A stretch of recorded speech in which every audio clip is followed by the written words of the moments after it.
right, guys, we're here for the VIADA, Virginia Independent Automobile Dealers Association meeting. They used to do these twice, every other month, so 6 times a year. And I remember my parents going to it when I was a kid, having to get a babysitter. Now I'm having to get a babysitter for our kids, so we can go to these. But they are very important. We've got a great speaker tonight. It's going to be really good. If you've ever wondered what goes on at a dealer association meeting, we know a lot of dealers are on our channel. Now you'll know in case you aren't involved. And if you are involved or you're not even a dealer, you're going to want to watch this because we've actually got a investigator that's helped us with a lot of situations in the past, and he's very upfront on what's going on with stolen vehicles, fraud, VIN changing, a lot of stuff that's happening. So if you guys want to be up and up on what's going on straight from the investigator's mouth, watch this video. All right, guys, I wanted to put this at the end, but I guess I need to explain what VIADA is, and you also hear people use NIADA also. One is Virginia and one is national. But you'll see these stickers on a lot of dealerships' windows when you come in. You can see we haven't taken them down. And a matter of fact, on our other location, our first location, I think there's still some there from the 80s. Another one here. They're out of date, of course. But VIADA and NIADA are both organizations that my parents were both very active in. Past presidents, helped with teaching, doing the events. As one part you didn't see because the camera wasn't on was Mom was introducing people at this last event. But you can see the various awards. It's voluntary. You don't have to be a member of it to be a dealer, but the information is invaluable, and I think that's what you're going to find when you watch this video. Leading into the video, you're going to see a local Chesterfield police officer. It's kind of near and dear to us, and he's actually an investigator now, and he's on the crime team for vehicles. So if you lose track on it, it might not be exciting for you, but it tells us as dealers some of the scams that are out there. It also tells us a lot of the fraud. It also tells us a lot of how they're actually stealing cars. And there's a lot of that going on, and it affects our bottom line tremendously and other dealers' bottom line tremendously. So we all need to look out for that. There's usually several speakers at these events, but his information was so thorough, he was actually the only speaker this time. And we do appreciate him coming, and we're going to clip to the actual him talking here in a minute, and hopefully you enjoy that and watch through. But I was going to place this at the end, but that's what VIADA is. Again, you can see the awards in the background there from my dad. You can see the awards here from my mom. Plaques. VIADA has been around since 1960, so 64 years helping dealers, help with everything down to forms, help with questions. Hey, we got a title from Arkansas. Can you help me with this? No, but I can reach out to the Arkansas representative. Or how about this new rule? Or how about this questionable situation with a driver's license? They're there to get the right answer, even if they don't have the right answer. And we strongly support them. I haven't been as active as I probably should be. But again, Mom and Dad have always been thoroughly active, helped mentor other people coming up, helped getting people to volunteer, helped to get new presidents, and also along the way, won a lot of prestigious awards in doing so. So hope you enjoy the video. A lot of good information, whether you're a dealer or not, about scams, frauds, and how vehicles are getting stolen rampantly these days. Thanks for watching. That's the numbers. Swap. Sorry, JW. There you go. That's the numbers that the FBI reads from our reports. What they don't take into account so much is because we just list cars stolen from y'all as fraud. Every time somebody walks into a dealership with a fake ID and steals a car, that gets listed as a fraud. That's just the way it is. That's why a lot of your auto thefts don't get listed in the FBI's credit report with the statistics. So how do we find cars throughout everywhere? We have flock cameras. We use a company called Vigilant, which is a reporting system that reports all the cars that license plate readers read, LPRs, from us, from law enforcement, and from the repo companies. So everybody out there that's repoing cars is putting these in. NICB is kind of the clearinghouse for all that. So we put all your cars that are stolen into NICB as soon as we get the report. So we initially run flock, then we run Vigilant, because if it's got a plate on it, most likely nowadays it's being captured somewhere. And that's how we we start to recover cars. Then after that, it's just down and dirty police work. We just go look for them. How are cars stolen from dealerships? Like I said, fraud. The people walking in and handing you a driver's license and every piece of information that you asked for, and it's not them. You look at it, you say it's good. Every dealership, and I'm gonna pick on the big dealerships, run a credit history, and when they see an 800 or better, they get excited. And then they don't really care. They start selling cars. We're working a case right now where a larger dealership here in the county sold 3 cars in 2 days to the same person. He did have an 850 credit score when they ran him, just wasn't the person that walked into the dealership. He had an Ohio driver's license. He even brought in a piece of paper that said he had a Virginia Dominion power bill here in the Commonwealth. So if we look at that power bill, it said August of 2024. If you go down and look where he owed, it said he owed $258 on 17 July 2022. Our world, we call that a clue. For y'all, that's a big red flag, not to do anything. The other is key swaps. People come in, had another dealership. People came in right behind each other, test driving the same car. Bet you can't guess what kind of car it was. It's a Hellcat. 4 people who all claimed they knew each other test drove the car. One even claimed that he was an independent dealer. And he drove in a car with independent dealer tags. And he really is an independent dealer. After they all left, they realized they had the wrong key. It was just a shell. They drove off that night with a 2023 Hellcat right off the lot. The other way is through machines like this. These are your real car thieves. These are your people that are coming in with machines and they're unlocking the doors, or they're breaking the windows in your Chargers and Challengers and your Scat Packs, and they're programming a key right in the car. With this system, I can program a key. And I'll pass this around because this is what they're using. Amazon, $500. I plug it into the OBD port and I'm gone in 30 seconds. Wow. I've programmed your car, I've reset myself to a key, and I'll give you a YouTube video to watch at the end of this, so you can go watch the most wanted car thief in Virginia, or not in Virginia, in the United States. And he steals your cars in 30 seconds on your lot. And now he doesn't want you guys, he wants the big dealers. And he tells them, he goes to a dealership, I believe in Wisconsin, and explains to them everything they do wrong. And how he looks, plans, and comes in and steals for the cars. So the way I would explain to y'all to stop the first one, how do we combat it? Well, the first one, none of y'all are going to do. You're not going to stop putting your cars on the internet. That's not going to happen. But every time you put it on the internet, especially with the VIN, I can pre-program that with the VIN already in it and go right onto it. Stick the OBD reader in. It's Bluetooth. As soon as it charges up, doom, unlocks. The security system is disabled. I push the button and I drive away. We watch them on video. If they're there on your lot 3 minutes, we consider them to be amateurs. And the first place we're going is to Maryland to look for them. We call the Baltimore units and we say, hey, we're missing this car. Can you start looking? Because that's where they're coming from. If they're there 30 seconds, we have no clue. And we generally consider them to be put in a container. And they're gone. I pull up on the lot with 5 of my friends and start 5 of your cars, and we all drive away? And you would be gone in about 2 minutes. All 5 cars. But only those particular cars. Nope. No, sir. Any car.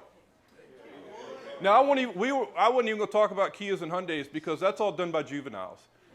They're not coming onto your lots. They're not ripping off the plastic, unplugging it, popping out the cylinder where you start it, putting the USB thing in there, starting it up, and driving away. The Kia boys have been around for years. We started getting hit a couple years ago here in Central Virginia, and we've just been ravaged by them. We can't stop them. We can catch them, but we can't stop them because the courts aren't going to do anything to them. So that's the unfortunate. But my youngest car thief in the Kia Club is 9. We don't even charge him because he's younger than 10. So, well, that doesn't work out either so well. We scare the parents because we tell them the insurance company's coming after them. Because you're paying not only for a totaled car, or you're paying for the $3,500 minimum repair bill, but you're also paying for the months and months of rental car fees. Now that's where they get hit, and that's what the insurance companies are coming after them for, is because of the rental car fees. So how do we really stop it? For y'all, most of y'all have very good printers. So when you put somebody's license down and you make a photocopy, it's usually in color. And I usually can see it's not just a big dark blob on a piece of paper. Complete your deal jackets. You'd be surprised when it's by fraud how much information is in the deal jacket that leads us back to an actual suspect, because they all screw up. Most all of them screw up. If they don't come in with a pre-approved loan, like from Santander or somewhere, already done and filled out, say, I want this car, here's my deal, here's all my information, here's all the stuff you need, and they walk out 30 minutes later with the car, then those are the hardest to catch. The others, when they walk in and sit in your dealerships, like the ones we're working now, we've already identified several people, but it's exponentially growing as we delve into this. Slow down showing your cars. If people are coming in right behind each other, that's a big red flag. The people that come in at the last minute, all y'all know this, that's a big red flag. That's the people you want to slow down and watch. For the bigger dealerships, for y'all, you can run checks on all driver's license through the AAMVA, American Association of Motor Vehicle Administrators. You can go on their website, and I get it's a fee, but you can go on their website and run a driver's license from any state and get a true or false return pretty quickly. I use a website called Tracers. It's free to law enforcement. Last time I checked with them, y'all could buy an annual thing, or you could do it what they call a la carte. So if you want to run one person a day, you don't want to pay an annual fee. It used to be like $5 or $10. I don't know what it is now, because when I run it, it just shows 0 because I'm law enforcement. But you can run anybody, and it gives you a comprehensive, detailed list of all the places they've lived, their phone numbers, bankruptcies, judgments against them, their name, their social security number, their other names, their email addresses. It gives you a lot of information to backtrack. So if you come in and a guy shows you a Virginia Power bill, an Ohio license, says he's buying a new truck for himself, a new car for his wife, and then a car for his daughter because she's going to school here locally. You just watched $110,000 worth of vehicles roll out of that lot. And it took them almost 20 days to figure it out that it was fraud. And now he's referred friends who have come back to other dealerships in the same group and bought other cars. So now between the group, we're close to $500,000 in stolen cars. 3 have been recovered, 3 are still outstanding. Can you say those websites again? The first one was AAMVA, American Association of Motor Vehicles Administrators, and Tracers, TRACERS.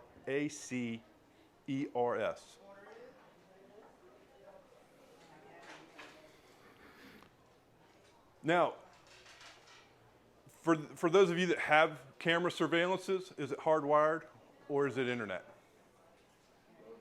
Both? So your internet cameras are worthless because they walk in with a jammer that's going to jam every one of them, along with most of your other internet security system in your dealership. Your hardwired cameras are what they're looking to see. Is it hardwired or not when they come and look on your lots?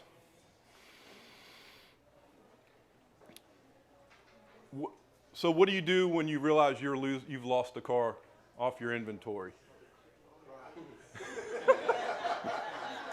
Please make your first call to your local law enforcement. I'm going to give you a card. But the sooner you report it to law enforcement, the sooner we can start looking for it.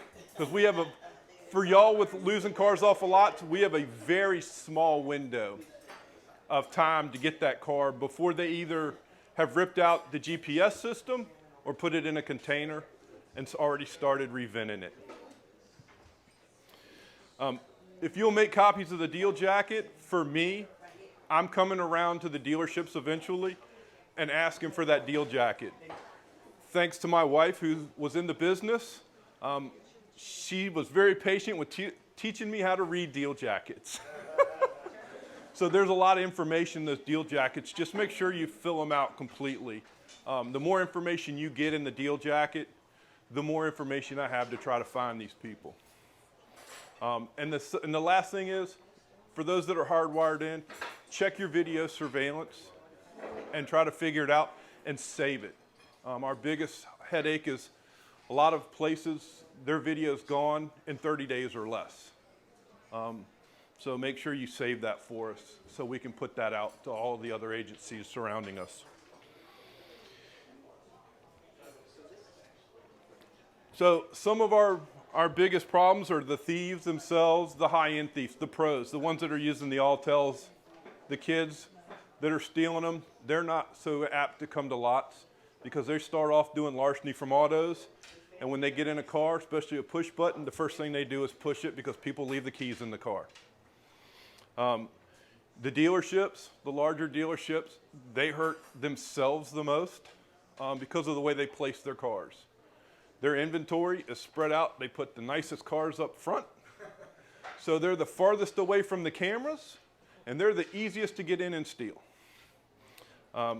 Things you can do to help us is add trackers to the cars. Now, I know that's expensive to put a GPS in every car on your lot, especially if you have larger lots. But you can put them in your higher end. I'm going to pass this around. This is $184 for an OBD lock. This is the most expensive OBD lock on Amazon. Most of them are between $20 and $30. So if you put an OBD lock in, they can't put their little tools inside the OBD reader.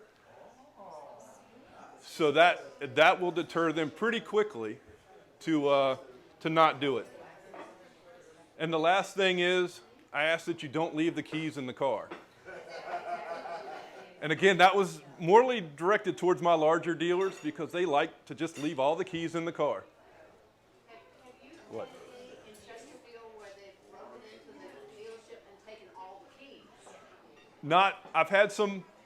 Yes, but most of them are repair places.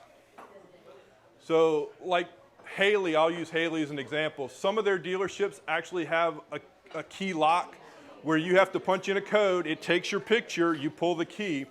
When you put it back, it takes your picture again so it knows who returned the key. But that's an expensive system, and I get it that not all of y'all are going to want to put those systems in, but it's too easy now with the small Altel to steal them without the keys. These guys order the keys off of Amazon, they're $20, and I mean even these guys are even walking around with a Hellcat key. So if you see a Hellcat key, a guy's walking around with it, he may be driving a Hellcat. When we see a Hellcat and he doesn't have a Hellcat key, but he doesn't have a red Dodge key, we're going, yeah, let me start making some phone calls. But these guys as professionals are grinding the VINs underneath the seats, off the interior rails, and off the engine blocks, and redoing them. Sir? Question about the OB2 locks. If you have an OB2 lock on your car, can they start it with the key or not? Yeah, if they have the key, they can start it. So if they reprogram the key, can they reprogram the key? Yes. Yeah, if they actually have the key, I can reprogram it. But they said they don't have the actual key. If they don't have the actual They key, have the number to reprogram like they steal a car. so the only vehicle that they can steal is a Scat Pack or a Hellcat, because they have a different branch that you pull down the glove box, and behind it there's a little thing you put in 2 prongs, and I can program a key automatically.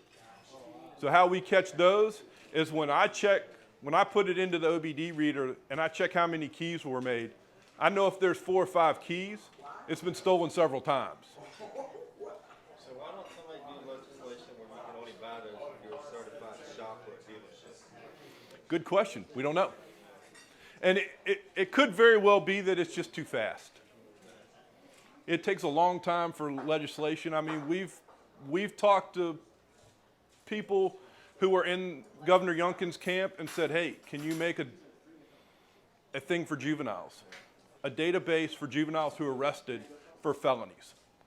Guns, cars, things like that. Because right now, to get a new key from a dealership, you gotta have, it's like an act of Congress. Right. Back.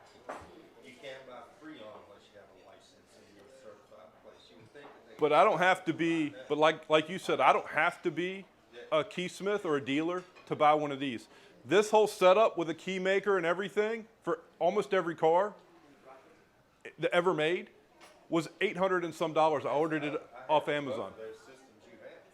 So that one he ordered for $500. And I mean, that's how you're getting taken. Are there any other questions? I know people are getting their food. I would like to reserve you for after if you were available. Now, if I don't have to leave, More questions for people after they're eating. I'll stay as long as I can, but we've got to run out because we won't be here very long because we have some. I got enough of those already. We have obligations with children and grandchildren. All right, so anybody has questions, you better ask them now. And I'm always available. So I think my lovely wife handed out my business cards. So that's got my work phone. It's a cell phone, so you can email me, text me, or call me and leave me a voice message. I'm usually fairly good about responding, aren't I? Can you tell us what you see as far as people bringing fraudulent checks to dealerships, whether it be credit union checks or things like that, where they're showing that they're pre-approved? You know, they show up at 5 o'clock on a They're Friday. usually from the bigger banks. Chase, Wells Fargo. You'll see Bank of America. You'll see a lot of Bank of Americas. Yeah, because you can't get anybody on the phone at Bank of America to verify. Well, in private, I'll explain to you Bank of America. What's a dealer's best recourse to try and verify funds prior to? Outside of calling the bank themselves, I don't really know that you have one. That's the problem is that a lot of times you won't get to the banks, thank you, sir, as quickly as you can get somebody out of your dealership with a car. But that's where all the information comes in because hopefully we'll be able to track him down. You know, I used to work at a bank for 5 years, and you'd be surprised how many fake cashier's checks they make. But you can go on and Google, current like fake Bank of America cashier's checks or whatever the bank is, and just match yours up to it. It's really the only thing you can do because you can't really get anyone on the phone when you call there. so you can look up, like she said, you can go on the website and find the bank's routing number. And then you just won't have a correct account number. But if you've got a routing number to Wells, and it says it's a Wells Fargo routing number, it's on a Bank of America check, I would say, see ya. I can't take that. No, isn't that at that point that you already want someone to call you off? Ma'am, Wouldn't you want the dealer at that point to call you off? it would be nice. Okay, yeah. I would But the problem is that you may get an officer, the unfortunate of here in the county, you may get a PSA. And what the PSA is a civilian, a police service aide. So they don't know as many of the ins and outs as most officers. And most officers don't know fraud as well. I didn't believe there was any such thing as fraud. When I went to fraud, I was supposed to go to homicide, and the chief got mad at me and sent me to fraud, and I didn't know what it was. So they said I did really well at it, but it wasn't what I wanted to do because I didn't make as many arrests. I never caught as many people, and I watched a lot of elderly people get defrauded out of their life savings, and it irks you. Well, I wish we'd have had your number back when Joe called me. Joe called me one day. I happened to be sitting at the office, quote unquote, with nothing to do. I was working at the conference table, and he said, I've got a guy here that wants to buy a car, and he didn't have a driver's license. He just had the form from the DMV that said that the driver's license was being mailed to him, Right. temporary, whatever. And I said, he said, can I sell a car without a photo ID? I said, Joe, how do you know it is who it is? Yeah. I said, what's the guy's name? And we put it in the system, and he had done time in the Hampton Roads area for check fraud. He had stolen his dad's ID. Joe was asking him, well, how come you look like you're 40 and this license says you're 70? And he I think said, I know who you're talking about. I have Gary Coleman's disease. He's trying to tell Joe he's got Gary Coleman's disease. I called Judy because at the time she works for Westlake. I'm like, you gotta find this guy. We put out an APB to all of our dealers to say, do not sell this guy a car. He's coming through. We alerted Westlake not to approve the thing that fraud was on the alert. And I would have called you too, but Is that the same Westlake that's out of California? I'll never speak to you. but Joe and I were party and fight, weren't we? I'm pretty sure I know who you're talking about because we wound up finally arresting him. Oh, good. I don't know if it was for yours or not, but So I got a phone call one day. It says an inmate from Chesterfield County. I just hung up the phone. I knew it was him. Had to be. Inmate from Chesterfield County trying to get you. yeah, he did that several times. If it's who I'm thinking it is. Did you send out a flyer with his picture on it? I did not send a flyer, but I did send an email blast with his name on it. Well, I remember a flyer years ago that I think it was DMV had sent out, maybe the dealer board, but they were looking for someone, and I actually plastered it on the front door because I thought if you come in, at least you'll see yourself that we're looking for you, so you'll stay away from me. Yes, thank you. So, y'all were talking about CarMax and Carvana. CarMax is really good about sending emails around to their dealerships when they have fraud. Wow. So they're really quick to send pictures with their surveillance to their other dealerships. That's how we caught one of the first ones I worked. He hit West Broad. He hit us here in Chesterfield. And by the time I got involved, I said, hey, send this to your Virginia Beach store. And that's where they caught him walking in. Wow. It really does all boil down to communication, because the more you can get that out, the faster you can Yeah. prevent it from happening to somebody else. So we have a heat meeting, help eliminate auto theft through the state police, the first Wednesday of every month. If you want to go to one, y'all are all invited. We normally have most of the larger auto theft divisions in Central Virginia, Richmond, Henrico, Powhatan, all of us around here usually go to that. Then we have our insurance agents. We also have DMV come. So as dealer board, if you want to come and meet some of your local law enforcement and get to know your DMV reps, your law enforcement DMV. Now Janet doesn't come to it, so, but Crystal Caldwell does. So she's the supervisor in this area here in Chesterfield for DMV investigators. Do you have a security system that you recommend over others that you've seen? I do not, and I can't. What I will tell you is, and you can talk to the Davises because they've incorporated our system with theirs. We have what's called FUSIS. And what FUSIS is I can have one of the lieutenants or the captain come out and talk to you about vendors if you want to put in cameras in your dealership. they'll give you a list of vendors. You'll have to choose one. We don't sell that. All we sell is the Fusus product. The Fusus integrates all your stuff at whatever you decide you want to do. If you want it full-time, that's fine. If you want it after hours, that's fine. If you want it only after an event, that's fine too.